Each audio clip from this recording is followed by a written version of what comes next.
1953 সালের 11ই মে, স্থান মাধোপুর সীমান্ত। সেই ঐতিহাসিক সেতুর ওপর দাঁড়িয়ে ভারত সরকারের এক প্রাক্তন কেন্দ্রীয় মন্ত্রী বজ্রকণ্ঠে ঘোষণা করলেন, আমি কোনো অপরাধী নই। আমি আমার নিজের স্বাধীন দেশের এক অংশ থেকে অন্য অংশে যাচ্ছি, আর নিজের দেশে ঘুরে বেড়ানোর জন্য কোনো ভারতীয় নাগরিকের পারমিট বা ভিসার প্রয়োজন থাকা উচিত নয়। পাঞ্জাব পুলিশ তাকে আটকানোর সাহস করেনি, কিন্তু সেতু পার হয়ে জম্মু কাশ্মীরের মাটিতে পা দেওয়া মাত্রই শেখ আবদুল্লাহর পুলিশ তাকে গ্রেপ্তার করলো। তিনি জানতেন, এই জেলের অন্ধকার কুটুরি থেকে তিনি হয়তো আর কোনো দিন জীবিত বাংলায় ফিরে আসতে পারবেন না। তবুও তিনি পিছু হটেননি। তিনি ডক্টর শ্যামাপ্রসাদ মুখোপাধ্যায়, স্বাধীন ভারতের ইতিহাসের এক অন্যতম প্রধান, বলিষ্ঠ এবং রহস্যে মোড়া চরিত্র। স্বাধীন ভারতের প্রথম প্রধানমন্ত্রী জওহরলাল নেহরুর ক্যাবিনেট থেকে নীতিগত কারণে পদত্যাগ করা প্রথম কেন্দ্রীয় মন্ত্রী ছিলেন এই বাঙালি সন্তান। তিনি যখন লোকসভায় দাঁড়াতেন, তখন তার অগাধ পাণ্ডিত্য, তীক্ষ্ণ যুক্তি আর বাণী বর্ষণের সামনে স্বয়ং নেহরু সরকারও থমকে যেত। ব্রিটিশ সাংবাদিক থেকে শুরু করে সমকালীন বড় বড় ভারতীয় নেতারা তাকে বলতেন দ্য লায়ন অফ পার্লামেন্ট বা সংসদের সিংহ। কিন্তু কেন তাকে এই উপাধি দেওয়া হয়েছিল? কারণ তিনি শুধু ঘরের কোণে বসে রাজনীতি করেননি। যখনই দেশের অখণ্ডতা বা সংস্কৃতির ওপর আঘাত এসেছে, তিনি সিংহের মতোই গর্জে উঠেছেন। একদিকে যখন দিল্লির দরবারে জিন্নার মুসলিম লীগ পুরো বাংলা প্রদেশকে পাকিস্তানের অন্তর্ভুক্ত করার নোংরা চক্রান্ত করছিল, তখন এই মানুষটি একাই বুক চিতিয়ে দাঁড়িয়েছিলেন। তিনি স্পষ্ট ভাষায় হুঙ্কার দিয়েছিলেন, গোটা ভারত ভাগ হলেও বাংলাকে ভাগ করে হিন্দুদের জন্য পশ্চিমবঙ্গ আমাদের চাই চাই। ভাবুন তো, তিনি যদি সেদিন না থাকতেন, তবে আজকের মানচিত্রে পশ্চিমবঙ্গ নামক রাজ্যটি থাকতো না। কলকাতা, মেদিনীপুর, 24 পরগনা কিংবা দার্জিলিং সবই আজ হয়তো পাকিস্তানের অংশ। কিন্তু আজ 2026 সালে দাঁড়িয়ে ইতিহাসকে বিশ্লেষণ করলে এক চরম ট্র্যাজেডি সামনে আসে। যিনি আমাদের পশ্চিমবঙ্গ দিলেন, যিনি স্বাধীন ভারতের প্রথম বলিষ্ঠ বিরোধী কণ্ঠস্বর হয়ে উঠলেন, তার শেষ পরিণতি কেন এত ভয়ঙ্কর হলো? কেন কাশ্মীরের এক অন্ধকার জেলখানায় অত্যন্ত রহস্যজনকভাবে নিভে গিয়েছিল এই সিংহের জীবন প্রদীপ? সেটি কি স্রেফ হার্ট অ্যাটাক ছিল, নাকি ছিল কোনো গভীর রাজনৈতিক চক্রান্ত? আজকের এই সিনেম্যাটিক ও বিশদ ডকুমেন্টারিতে আমরা কোনো রাজনৈতিক চশমা না পরে ইতিহাসের ধুলো ঝেড়ে উন্মোচন করব ডক্টর শ্যামাপ্রসাদ মুখোপাধ্যায়ের জীবনের আসল সত্য। চলুন গল্প শুরু করা যাক, তার শিকড় থেকে, যেখানে জন্ম নিয়েছিল বাংলার বাঘের এক যোগ্য সন্তান। গল্প যা শুধু শোনা যায় না, অনুভব করা যায়। শেষ প্রণাম জানাই। 1901 সালের 6ই জুলাই কলকাতার এক পরম পুণ্যময় ও উচ্চশিক্ষিত পরিবারে জন্ম নেন শ্যামাপ্রসাদ মুখোপাধ্যায়। তবে তার পরিচয় শুধু তার জন্মের মধ্যে সীমাবদ্ধ ছিল না, তার পরিচয় লুকিয়েছিল তার রক্তের ভেতরে। তার পিতা ছিলেন স্যার আশুতোষ মুখোপাধ্যায়, যাকে সমকালীন ভারতবর্ষ এক নামে চিনত, বাংলার বাঘ বা টাইগার অফ বেঙ্গল হিসেবে। স্যার আশুতোষ ছিলেন কলকাতা উচ্চ আদালতের প্রধান বিচারপতি এবং কলকাতা বিশ্ববিদ্যালয়ের ইতিহাসের সবচেয়ে প্রভাবশালী উপাচার্য, যিনি ব্রিটিশদের সামনে কোনো দিন মাথা নত করেননি। মা যোগমায়া দেবী ছিলেন এক কড়া অনুশাসনের প্রতীক। এমন এক পারিবারিক আবহে শ্যামাপ্রসাদের বড় হয়ে ওঠা, যেখানে প্রতিদিনের সকাল শুরু হতো লাইব্রেরির হাজার হাজার বইয়ের গন্ধে, জ্ঞান চর্চা এবং দেশাত্মবোধের মধ্যে দিয়ে।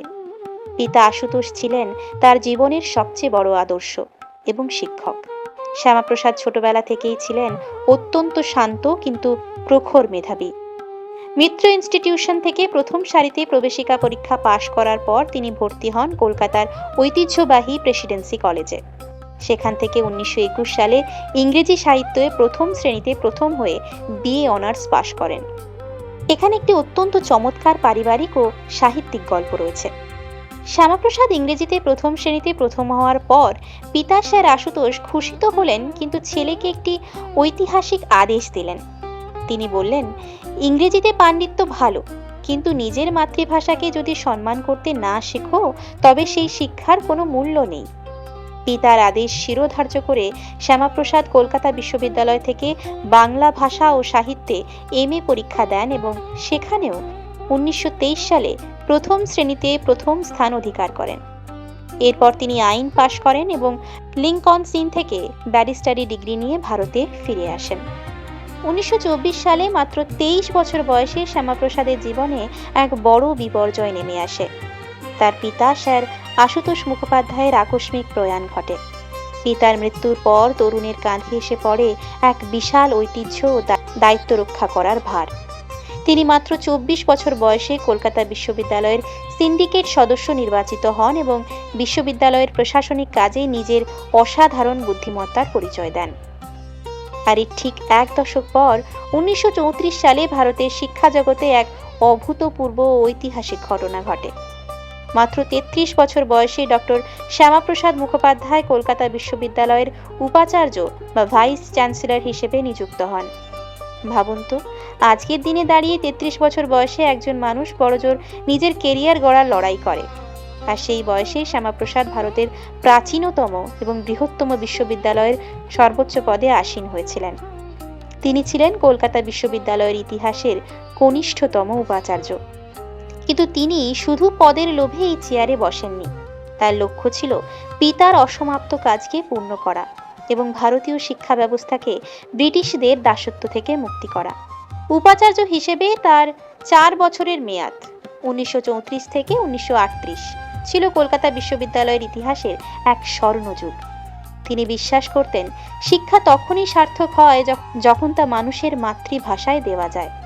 তাই তিনি উপাচার্য হয়েই প্রথম যে বৈপ্লবিক কাজটি করলেন হলো কলকাতা বিশ্ববিদ্যালয়ের প্রবেশিকা এবং উচ্চতর পরীক্ষায় বাংলা ভাষাকে একটি আবশ্যিক ও প্রধান মাধ্যম হিসেবে অন্তর্ভুক্ত করলেন। এর আগে সমস্ত পরীক্ষা কেবল ইংরেজিতে দিতে হতো। কিন্তু তার উপাচার্য জীবনের সবচেয়ে বড় এবং অবিস্মরণীয় কীর্তিটি ঘটেছিল 1937 সালের 17 ফেব্রুয়ারি। সেদিন ছিল কলকাতা বিশ্ববিদ্যালয়ের বার্ষিক সমাবর্তন বা কনভোকেশন উৎসব। ব্রিটিশ আমলের নিয়ম অনুযায়ী এই সমাবর্তনে ভাষণ দিতেন কোনো ইংরেজ গভর্নর বা লর্ড, এবং সম্পূর্ণ ভাষণটি হতো জাঁকজমকপূর্ণ ইংরেজিতে। কিন্তু শ্যামাপ্রসাদ ছিলেন অন্য ধাতুতে গড়া। তিনি ব্রিটিশদের সেই শতাব্দী প্রাচীন প্রথাকে এক ঝটকায় ভেঙে দিলেন। তিনি সমাবর্তনের প্রধান বক্তা হিসেবে আমন্ত্রণ জানালেন স্বয়ং বিশ্বকবি রবীন্দ্রনাথ ঠাকুরকে। শুধু আমন্ত্রণ জানানোই নয়, ডক্টর শ্যামাপ্রসাদ মুখোপাধ্যায়ের বিশেষ অনুরোধে কলকাতা বিশ্ববিদ্যালয়ে 80 বছরের ইতিহাসে এই প্রথমবার কোনো ভারতীয় ভাষায় অর্থাৎ পরম গৌরবের বাংলা ভাষায় সমাবর্তন ভাষণ দেওয়া হয়েছিল। সেদিন সিনেট হলে বসেছিল চাঁদের হাট।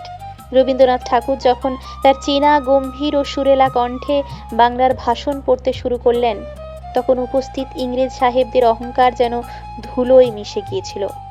রবীন্দ্রনাথ তার ভাষণে ডক্টর শ্যামাপ্রসাদ মুখোপাধ্যায়কে সাধুবাদ জানিয়ে বলেছিলেন, এই তরুণ উপাচার্য আজ বাংলার শিক্ষা ব্যবস্থাকে খাঁচা মুক্ত করেছেন। শিক্ষাবিদ হিসেবে ডক্টর শ্যামাপ্রসাদ মুখোপাধ্যায় সেদিন যে দূরদর্শিতা দেখিয়েছিলেন তা আজকের শিক্ষাবিদদের কাছেও এক মস্ত বড় অনুপ্রেরণা। কিন্তু ভাগ্যের কি নির্মম পরিহাস, যে মানুষটি শিক্ষার আলো ছড়িয়ে দিতে চেয়েছিলেন, বাংলার রাজনৈতিক পরিস্থিতি তাকে বাধ্য করল কলম ছেড়ে রাজনীতির তলোয়ার হাতে তুলে নিতে। কিভাবে একজন উপাচার্য হয়ে উঠলেন মুসলিম লীগের প্রধান শত্রু এবং বাংলার হিন্দুদের শেষ সুরক্ষা কবচ? Men and women of Midnapur rose up in revolt against the British government, and there was inhuman atrocity committed by the British military just for suppressing the August movement. This was too much for Dr. Shamaprasad Mukherjee to tolerate. He resigned from the ministry. 1929 সাল doctor Shyamaprasad Mukhopadhyay প্রথমবার কংগ্রেসের টিকিটে বাংলা বিধানসভায় অর্থাৎ Bengal legislative কাউন্সিলে প্রবেশ করেন। কিন্তু রাজনীতিতে পা দিয়েই তিনি এক চরম সত্যের মুখোমুখি হলেন। তিনি দেখলেন তৎকালীন সর্বভারতীয় কংগ্রেসের শীর্ষ নেতৃত্ব বাংলার স্থানীয় রাজনীতি এবং বাংলার হিন্দুদের বাস্তব সমস্যাগুলোকে বারবার উপেক্ষা করছিলেন।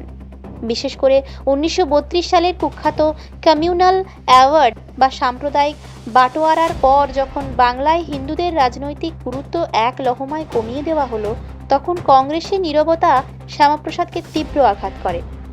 তিনি বুঝতে পেরেছিলেন, যদি বাংলার সংখ্যাগরিষ্ঠ অথচ রাজনৈতিকভাবে অবহেলিত হিন্দুদের অধিকার রক্ষা করার জন্য কোনো বলিষ্ঠ কণ্ঠস্বর না থাকে, তবে বাঙালি সংস্কৃতির অস্তিত্বই একদিন বিপন্ন হবে। মহাত্মা গান্ধী বা জওহরলাল নেহরুর তোষণ নীতির সাথে আপোষ করতে না পেরে তিনি কংগ্রেসের রাজনীতি বর্জন করলেন। 1939 সালে তিনি বীর সভাকরের আদর্শে উদ্বুদ্ধ হয়ে যোগ দিলেন অল ইন্ডিয়া হিন্দু মহাসভায়। তিনি কোনো অন্ধ সাম্প্রদায়িকতার জন্য সেখানে যাননি। তার লক্ষ্য ছিল জিন্নার মুসলিম লীগের অগ্রাসী সাম্প্রদায়িক রাজনীতির সামনে দাঁড়িয়ে বাংলার মানুষের জন্য এক শক্ত প্রতিরোধ গড়ে তোলা। 1941 সালে বাংলার রাজনীতিতে এক অভূতপূর্ব, অবিশ্বাস্য এবং নাটকীয় মোড় আসে। মুসলিম লীগের নেতা স্যার খাজা নাজিমুদ্দিন এবং সোহরাওয়ার্দীর চক্রান্ত রুখতে ডক্টর শ্যামাপ্রসাদ মুখোপাধ্যায় এক পরম বাস্তববাদী ও ধর্মনিরপেক্ষ দূরদর্শিতার পরিচয় দিলেন। তিনি বাংলার তৎকালীন অত্যন্ত জনপ্রিয় মুসলিম নেতা শেরে বাংলা একে ফজলুল হকের কৃষক প্রজা পার্টির সাথে হাত মেলালেন। গঠিত হলো এক ঐতিহাসিক জোট সরকার, যার নাম প্রগতিশীল কোয়ালিশন সরকার বা শ্যামা হক মন্ত্রিসভা। এই সরকারে শ্যামাপ্রসাদ নিজে দায়িত্ব নিলেন বাংলার অর্থমন্ত্রী হিসেবে। একজন হিন্দু মহাসভার কট্টর নেতা এবং একজন মুসলিম জননেতার এই মেলবন্ধন সমকালীন রাজনীতির সমস্ত সমীকরণ বদলে দিয়েছিল। অর্থমন্ত্রী হিসেবে শ্যামাপ্রসাদ অত্যন্ত সততা ও দক্ষতার সাথে কাজ করেছিলেন। তিনি প্রমাণ করে দিয়েছিলেন যে তিনি কিন্তু অন্ধ মুসলিম বিরোধী ছিলেন না, তিনি ছিলেন জিন্নার দেশভাগের রাজনীতির বিরোধী। তবে ব্রিটিশ গভর্নর জন হারবার্ট এই প্রগতিশীল সরকারকে প্রতি পদে বাধা দিচ্ছিলেন।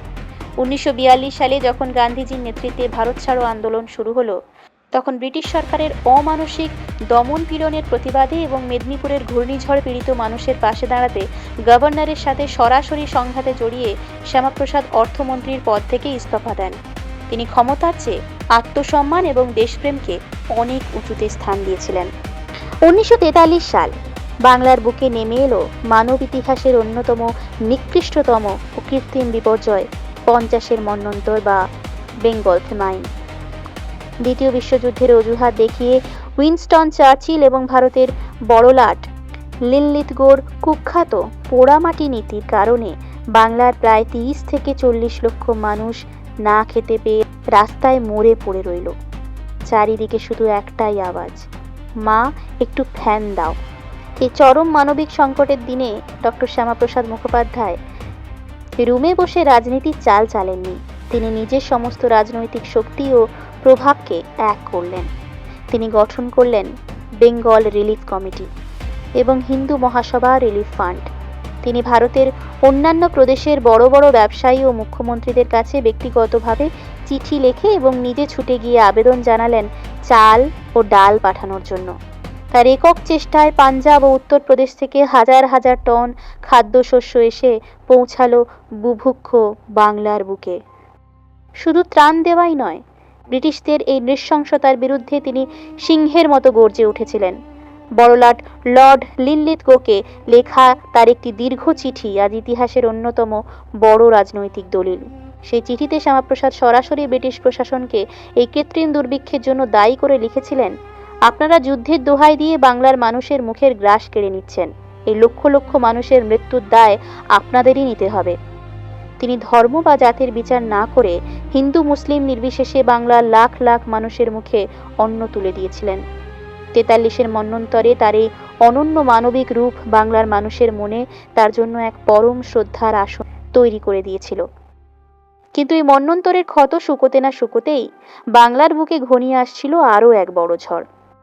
জিন্নার মুসলিম লীগ যখন দাবি তুলল যে সমগ্র বাংলা প্রদেশকে পাকিস্তানের অংশ করতে হবে, তখন এই মানুষটি কিভাবে একাই বাজি ধরলেন নিজের জীবন? In 1943, well, there came the Bengal famine, well, which has gone down also in history as a man-made famine. Policy of the British government practically denied the people of their food, and this man-made famine, well, created devastation in the whole of Bengal. 3 million people died like rats, and more millions were dying of starvation. Mukherjee, well, jumped into the fray. He was not in the government. He had not the resources. Well, he went to the whole of India and collected money, resources, cloth, food, well, for distribution among the people of West Bengal. 1946 সালের 16ই August মুসলিম লীগের নেতা মোহাম্মদ আলী জিন্নার একটিমাত্র slogan লড়কে লেঙ্গে Pakistan আর তার এই কুখ্যাত director action day বা প্রত্যক্ষ সংগ্রাম দিবসের ডাকে এক লহমায় নরকে পরিণত হলো শহর কলকাতা। কলকাতার রাজপথ ভেসে গেল নিরীহ মানুষের রক্তে। ইতিহাস একে চেনে দ্য গ্রেট ক্যালকাটা কিলিংস নামে। এর ঠিক কয়েক সপ্তাহের মধ্যে পূর্ববঙ্গের নোয়াখালীতে শুরু হলো হিন্দুদের ওপর অমানসিক ও বর্বরচিত অত্যাচার। দাঙ্গা সে আগুনে যখন গোটা বাংলা জ্বলছে, তখন পর্দার আড়ালে চলছিল এক ভয়ঙ্কর রাজনৈতিক চক্রান্ত। জিন্না এবং মুসলিম লীগের তৎকালীন বাংলার মুখ্যমন্ত্রী এইচ.এস. সোহরাওয়ার্দী অত্যন্ত স্পষ্ট ভাষায় দাবি তুললেন সমগ্র বাংলা প্রদেশকেই পাকিস্তানের অন্তর্ভুক্ত করতে হবে। তাদের যুক্তি ছিল, যেহেতু ব্রিটিশ ভারতের বেঙ্গল প্রেসিডেন্সিতে মুসলিম জনসংখ্যা সামান্য বেশি, প্রায় 54%, তাই গণতান্ত্রিক নিয়মেই গোটা বাংলা পাকিস্তানের অংশ হওয়া উচিত। ভাবুন একবার, যদি জিন্নার সেই চক্রান্ত সফল হতো, তবে আজকের কলকাতা, 24 পরগনা, হাওড়া, মেদিনীপুর, হুগলি কিংবা জলপাইগুড়ি সবই হতো পূর্ব পাকিস্তানের অর্থাৎ আজকের বাংলাদেশের অংশ। বাঙালি হিন্দুদের জন্য নিজের ভিটে মাটিতে মাথা গোঁজার কোনো জায়গা থাকতো না। অল ইন্ডিয়া কংগ্রেসের শীর্ষ নেতারা তখন দিল্লির দরবারে বসে দেশভাগের খসড়া তৈরি করতে ব্যস্ত। বাংলার এই আসন্ন সর্বনাশ নিয়ে তাদের কোনো মাথা ব্যথাই ছিল না। ঠিক সেই চরম সংকটের মুহূর্তে বাংলার হিন্দুদের অস্তিত্ব যখন বিলুপ্তির মুখে, তখন ত্রাতা হিসেবে বুক চিতিয়ে দাঁড়ালেন ডক্টর শ্যামাপ্রসাদ মুখোপাধ্যায়। জিন্নার এই অগ্রাসী চক্রান্তের বিরুদ্ধে একাই মনস্তাত্ত্বিক যুদ্ধ ঘোষণা করলেন শ্যামাপ্রসাদ। তিনি বুঝতে পেরেছিলেন, কেবল কংগ্রেসের ওপর ভরসা করে হাত গুটিয়ে বসে থাকলে পুরো বাঙালি হিন্দু সমাজকে পাকিস্তানের ধর্মীয় মৌলবাদের পায়ের নিচে পিষে মরতে হবে। তাই 1946 সালের শেষের দিকে তিনি এক ঐতিহাসিক ও বৈপ্লবিক রাজনৈতিক অবস্থান নিলেন, যা সমকালীন ভারতের তাবড় তাবড় নেতাদের চমকে দিয়েছিল। তিনি এক নতুন স্লোগান তুললেন। তিনি অত্যন্ত দৃঢ় এবং অটল কণ্ঠে ঘোষণা করলেন, মোহাম্মদ আলী জিন্না যদি ভারতের মুসলিমদের জন্য পাকিস্তান দাবি করতে পারেন, তবে আমাদেরও দাবি, গোটা ভারত যদি ভাগ নাও হয়, তবুও বাংলাকে ভাগ করতে হবে। আর যদি জিন্নার জেদের কারণে ভারতবর্ষ ভাগ হয়েই যায়, তবে মুসলিম লীগ যেমন মুসলিমদের জন্য পাকিস্তান পাচ্ছে, তেমনি বাংলার হিন্দুদের সুরক্ষার জন্য আমাদের একটি আলাদা রাজ্য চাই, যার নাম হবে পশ্চিমবঙ্গ। এই একটি উক্তি, এই একটি রাজনৈতিক চাল জিন্নার পুরো নিখুঁত পরিকল্পনাকে মাঝখান থেকে ছিঁড়ে দুটুকরো করে দিল। জিন্না কোনো দিন ভাবেননি যে তার নিজের দেশভাগের অস্ত্র তারই বিরুদ্ধে এভাবে ঘুরে আসবে। শ্যামাপ্রসাদ মুখোপাধ্যায় স্পষ্ট করে দিলেন, তোমরা যদি ধর্মের ভিত্তিতে দেশ ভাগ করতে চাও, তবে আমরাও ধর্মের ভিত্তিতেই বাংলার ভেতরের অসাম্প্রদায়িক অংশটিকে কেটে ভারতের সাথে রাখব। কিন্তু এই দাবি আদায় করা এত সহজ ছিল না। একদিকে ব্রিটিশ প্রশাসন, অন্যদিকে মুসলিম লীগ এবং অন্য প্রান্তে কংগ্রেসের একাংশ, সবাই এই বাংলা ভাগের বিরুদ্ধে ছিল। এমনকি সোহরাওয়ার্দী আর শরৎচন্দ্র বসু মিলে স্বাধীন অখণ্ড বাংলার এক নতুন ফাঁদ পেতেছিলেন, যার আসল উদ্দেশ্য ছিল পরোক্ষভাবে পুরো বাংলাকে পাকিস্তানের নিয়ন্ত্রণে রাখা। কিন্তু শ্যামাপ্রসাদ সেই ফাঁদে পা দেননি। তিনি জানতেন পাকিস্তান নামক ধর্মভিত্তিক রাষ্ট্রের ভেতরে অখণ্ড বাংলা কোনো দিনও অসাম্প্রদায়িক থাকতে পারবে না। তিনি একা হাতে চষে বেড়ালেন গোটা পশ্চিমবঙ্গ, তৈরি করলেন বেঙ্গল পার্টিশন লীগ। বাংলার বুদ্ধিজীবী সমাজ, বিজ্ঞানী, সাহিত্যিক এবং সাধারণ মানুষকে এক সুতোয় গাঁথলেন। তিনি লর্ড মাউন্টব্যাটেনকে স্পষ্ট ভাষায় চিঠি লিখে হাড় হিম করে বার্তা দিলেন যে বাঙালি হিন্দুদের যদি জোর করে পাকিস্তানের অন্তর্ভুক্ত করা হয় তবে বাংলায় এমন গৃহযুদ্ধ শুরু হবে যে ব্রিটিশরা সামলাতে পারবে না। অবশেষে এলো সেই ঐতিহাসিক দিন। 1947 সালের 20শে জুন বাংলার বিধানসভায় বসল বিশেষ অধিবেশন। দেশ ভাগের এবং বাংলা ভাগের চূড়ান্ত সিদ্ধান্তের জন্য ভোট নেওয়া হলো। পশ্চিমবঙ্গের বিধায়কেরা বিপুল ভোটে 58 থেকে 21 ব্যবধানে প্রস্তাব পাশ করলেন যে বাংলা প্রদেশটি ভাগ হবে এবং এর হিন্দু সংখ্যাগরিষ্ঠ অংশটি ভারতের সাথে পশ্চিমবঙ্গ নামে যুক্ত থাকবে। ইতিহাসবিদরা অত্যন্ত নিরপেক্ষভাবে এবং স্পষ্ট ভাষায় স্বীকার করেন যে মহাত্মা গান্ধী, জওহরলাল নেহরু কিংবা সর্দার বল্লভভাই প্যাটেল নন। আজকে আমরা যে পশ্চিমবঙ্গে বসে অত্যন্ত স্বাধীনভাবে বাংলা ভাষায় কথা বলছি, নিজেদের সংস্কৃতি নিয়ে বাঁচছি, এই পশ্চিমবঙ্গ নামক ভূখণ্ডটি উপহার দেওয়ার পেছনে একক এবং অবিসংবাদিত অবদান ছিল ডক্টর শ্যামাপ্রসাদ মুখোপাধ্যায়ের। তিনি জিন্নার হাঁ করা মুখ থেকে প্রায় একাই কেড়ে নিয়েছিলেন আজকের এই পশ্চিমবঙ্গকে। তাই ইতিহাস তাকে অত্যন্ত শ্রদ্ধার সাথে মনে রাখে, the creator of West Bengal বা পশ্চিমবঙ্গের জন্মদাতা হিসেবে। কিন্তু পশ্চিমবঙ্গ রক্ষা করার এই মহাকাব্য শেষ হতে না হতেই স্বাধীন ভারতের নতুন রাজনীতিতে তার জন্য অপেক্ষা করছিল আরও বড় এক সংঘাত। স্বাধীন ভারতের প্রধানমন্ত্রী সভায় যোগ দিয়েও কেন জওহরলাল নেহরুর সাথে তার চূড়ান্ত যুদ্ধ শুরু হলো?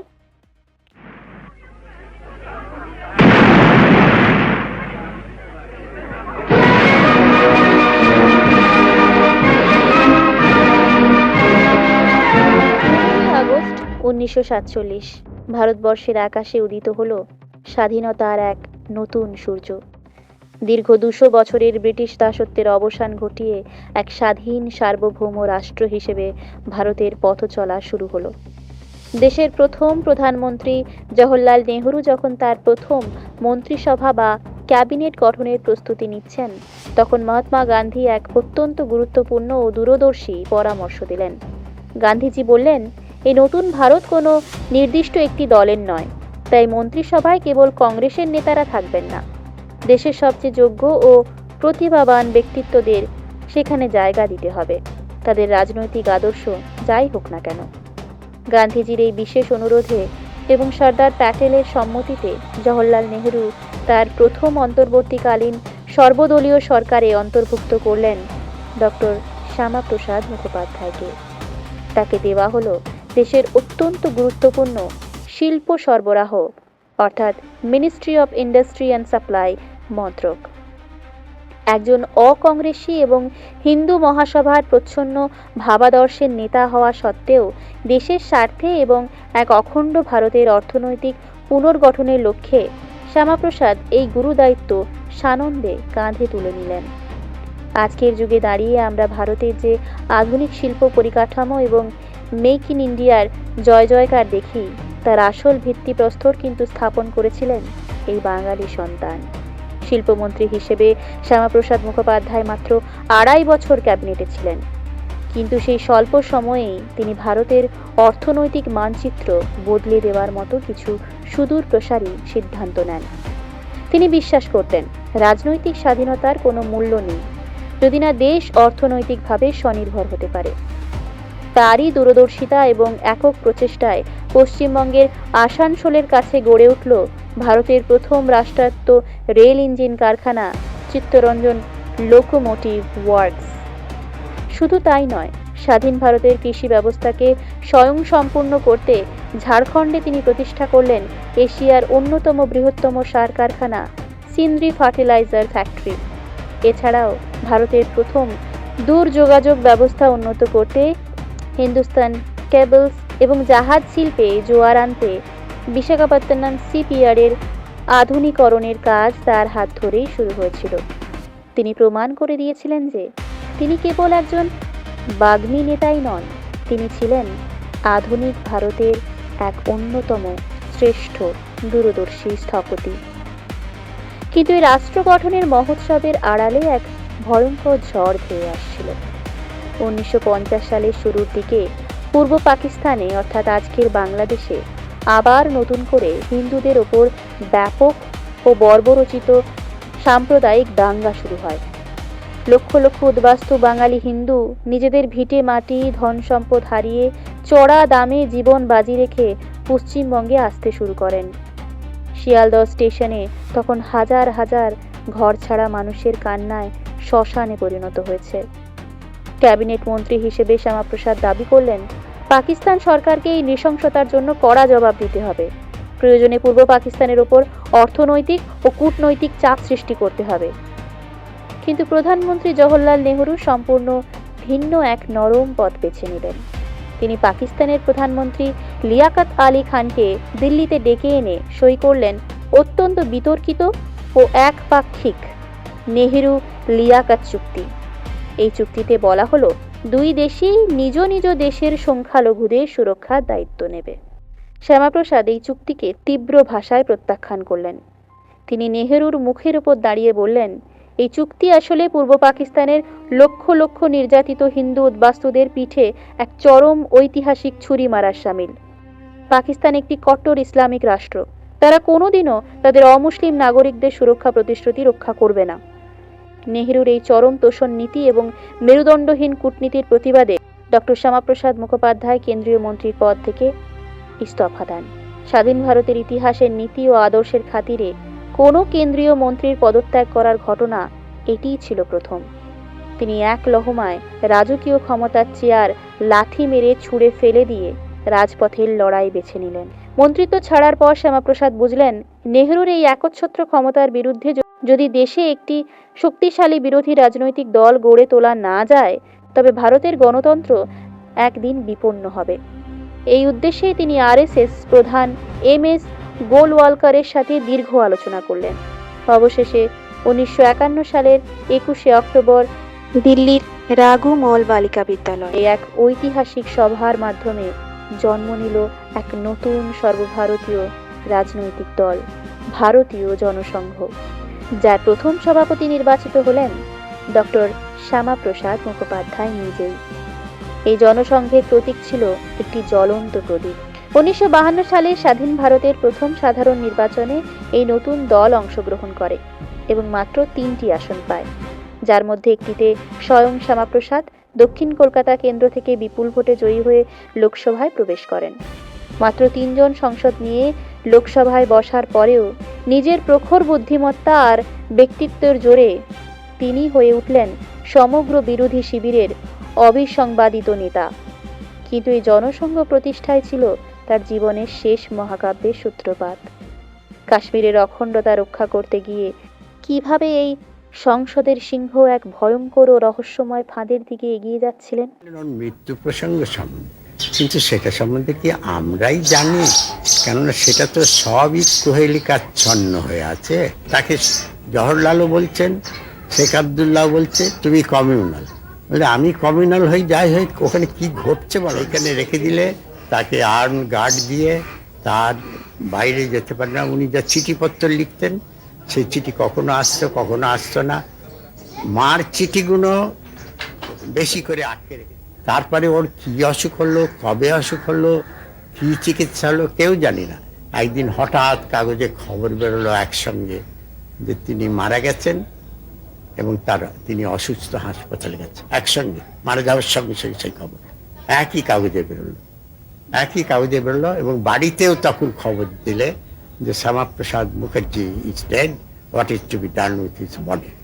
Sheikh Abdullah once. History cannot forget the very moving letters written by Dr. Mukherjee's mother to the then Prime Minister, urging that here is a situation in which a person who was a night before suddenly collapsed in this manner. How did it happen?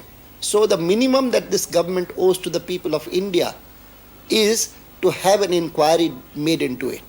Somehow, the then government and the then Prime Minister did not agree to it, and the result of till today, the nation is unaware as to whether that was a natural death or something worse, the result of foul play. Let us see how 1952 সাল লোকসভায় মাত্র 3 জন সদস্য নিয়ে বসার পরেও doctor Shyamaprasad Mukhopadhyay হয়ে উঠেছিলেন সমগ্র বিরোধী শিবিরের প্রধান স্তম্ভ। এই সময় তার রাজনৈতিক দূরদর্শিতা গিয়ে পড়ল জম্মু ও কাশ্মীরের ওপর। তৎকালীন সময়ে ভারতের সংবিধানে অনুচ্ছেদ 370-এর মাধ্যমে কাশ্মীরকে এক বিশেষ স্বায়ত্তশাসন দেওয়া হয়েছিল। পরিস্থিতি এতটাই অদ্ভুত ছিল যে কাশ্মীরের নিজস্ব আলাদা একটি জাতীয় পতাকা ছিল। ভারতের প্রধানমন্ত্রীকে সেখানে প্রধানমন্ত্রী না বলে সদরের রিয়াসত বা উজিরে আজম বলা হতো, এবং সবচেয়ে আশ্চর্যের বিষয়, ভারতের কোনো সাধারণ নাগরিক দেশের প্রতিরক্ষা মন্ত্রকের বিশেষ পারমিট বা ভিসা ছাড়া কাশ্মীরে ঢুকতে পারতেন না। শ্যামাপ্রসাদ এই ব্যবস্থার তীব্র বিরোধিতা করলেন। তিনি স্পষ্ট বোঝালেন, এই নিয়ম ভারতকে এক রাখার বদলে পরোক্ষভাবে কাশ্মীরকে বিচ্ছিন্ন করে দিচ্ছে। তিনি লোকসভার ভেতরে এবং বাইরে তার এই ঐতিহাসিক বজ্রকঠিন হুঙ্কার তুললেন, এক দেশে দুই বিধান, দুই প্রধান আর দুই নিশান, চলবে না, চলবে না। তিনি শুধু মুখে স্লোগান দিয়ে শান্ত থাকলেন না, এই কুখ্যাত পারমিট প্রথা ভেঙে কাশ্মীর যে ভারতেরই এক অবিচ্ছেদ্য অংশ তা প্রমাণ করতে 1953 সালের মে মাসে তিনি নিজে কাশ্মীরের উদ্দেশ্যে রওনা হলেন। 11ই মে তিনি কোনো পারমিট ছাড়াই জম্মু কাশ্মীরের সীমানায় প্রবেশ করেন। নেহরু সরকারের মৌন সম্মতিতে শেখ আবদুল্লাহর পুলিশ তাকে সাথে সাথে গ্রেপ্তার করে। তাকে কোনো বড় হাসপাতালে বা নিরাপদ স্থানে রাখা হয়নি। শ্রীনগরের এক নির্জন, স্যাঁতস্যাঁতে এবং জরাজীর্ণ বাংলো বাড়িতে তাকে বন্দি করে রাখা হলো। 51 বছর বয়সী এই সিংহের শরীর সেই প্রতিকূল আবহাওয়া এবং বন্দি দশায় দ্রুত ভাঙতে শুরু করলো। তার হৃদরোগের পুরনো সমস্যা ছিল, অথচ জেলের ভেতর তার সঠিক চিকিৎসার কোনো ব্যবস্থাই করা হয়নি। অবশেষে এলো সেই অভিশপ্ত দিন, 23শে জুন 1953। মাঝরাতে হঠাৎ খবর এলো, বন্দি দশাতেই ডক্টর শ্যামাপ্রসাদ মুখোপাধ্যায় শেষ নিঃশ্বাস ত্যাগ করেছেন। সরকারি রিপোর্টে বলা হলো, হৃদরোগে আক্রান্ত হয়ে তার মৃত্যু হয়েছে। কিন্তু এই খবর ছড়া মাত্রই গোটা দেশ স্তব্ধ হয়ে গেল। সন্দেহের তীর উঠল নেহরু সরকার এবং শেখ আবদুল্লাহর দিকে।